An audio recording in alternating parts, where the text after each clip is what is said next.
Genesis chapter 30. And when Rachel saw that she bare Jacob no children, Rachel envied her sister, and said unto Jacob, Give me children, or else I die. And Jacob's anger was kindled against Rachel, and he said, Am I in God's stead, who hath withheld from thee the fruit of the womb? And she said, Behold, my maid Bilhah, go in unto her, and she shall bear upon my knees, that I may also have children by her. And she gave him Bilhah her handmaid to wife, and Jacob went in unto her. And Bilhah conceived and bare Jacob a son. And Rachel said, God hath judged me, and hath also heard my voice, and hath given me a son. Therefore she called his name Dan. And Bilhah, Rachel's maid, conceived again, and bare Jacob a second son. And Rachel said, With great wrestlings have I wrestled with my sister, and I have prevailed. And she called his name Naphtali. When Leah saw that she had left bearing, she took Zilpah her maid, and gave her Jacob to wife. And Zilpah, Leah's maid, bare Jacob a son. And Leah said, A troop cometh. And she called his name Gad. And Zilpah, Leah's maid, bare Jacob a second son. And Leah said, Happy am I, for the daughters will call me blessed. And she called his name Asher. And Reuben went in the days of wheat harvest, and found mandrakes in the field, and brought them unto his mother Leah. Then Rachel said to Leah, Give me, I pray thee, of thy son's mandrakes. And she said unto her, Is it a small matter that thou hast taken my husband? And wouldst thou take away my son's mandrakes also? And Rachel said, Therefore he shall lie with thee tonight for thy son's mandrakes. And Jacob came out of the field in the evening, and Leah went out to meet him, and said, Thou must come in unto me, for surely I have hired thee with my son's mandrakes. And he lay with her that night. And God hearkened unto Leah, and she conceived, and bare Jacob the fifth son. And Leah said, God hath given me my hire, because I have given my maiden to my husband. And she called his name Issachar. And Leah conceived again, and bare Jacob the sixth son. And Leah said, God hath endued me with a good dowry.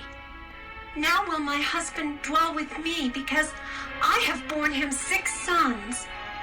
And she called his name Zebulun.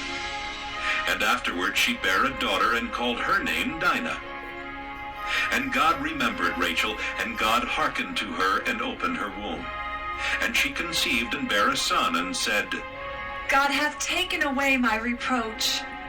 And she called his name Joseph, and said, The Lord shall add to me another son. And it came to pass, when Rachel had borne Joseph, that Jacob said unto Laban, Send me away, that I may go unto mine own place and to my country. Give me my wives and my children, for whom I have served thee, and let me go. For thou knowest my service which I have done thee.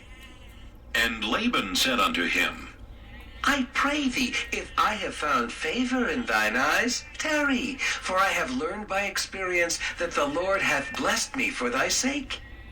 And he said, Appoint me thy wages, and I will give it. And he said unto him, Thou knowest how I have served thee, and how thy cattle was with me. For it was little which thou hast before I came, and it is now increased unto a multitude, and the Lord hath blessed thee since my coming. And now when shall I provide for mine own house also? And he said, What shall I give thee? And Jacob said, Thou shalt not give me anything. If thou wilt do this thing for me, I will again feed and keep thy flock. I will pass through all thy flock today, removing from thence all the speckled and spotted cattle, and all the brown cattle among the sheep, and the spotted and speckled among the goats, and of such shall be my hire. So shall my righteousness answer for me in time to come, when it shall come for my hire before thy face. Every one that is not speckled and spotted among the goats, and brown among the sheep, that shall be counted stolen with me. And Laban said, Behold, I would it might be according to thy word. And he removed that day the he-goats that were ring-straked and spotted, and all the she-goats that were speckled and spotted, and every one that had some white in it, and all the brown among the sheep, and gave them into the hand of his sons. And he set 3 days' journey betwixt himself and Jacob, and Jacob fed the rest of Laban's flocks. And Jacob took him rods of green poplar, and of the hazel and chestnut tree, and pilled white strakes in them, and made the white appear which was in the rods. And he set the rods which he had pilled before the flocks in the gutters in the watering troughs, when the flocks came to drink, that they should conceive when they came to drink. And the flocks conceived before the rods, and brought forth cattle ring-straked, speckled, and spotted. And Jacob did separate the lambs, and set the faces of the flocks toward the ring-straked, and all the brown in the flock of Laban. And he put his own flocks by themselves, and put them not unto Laban's cattle. And it came to pass, whensoever the stronger cattle did conceive, that Jacob laid the rods before the eyes of the cattle in the gutters, that they might conceive among the rods.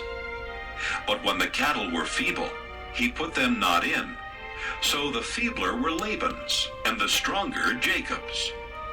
And the man increased exceedingly, and had much cattle, and maidservants, and menservants, and camels, and asses.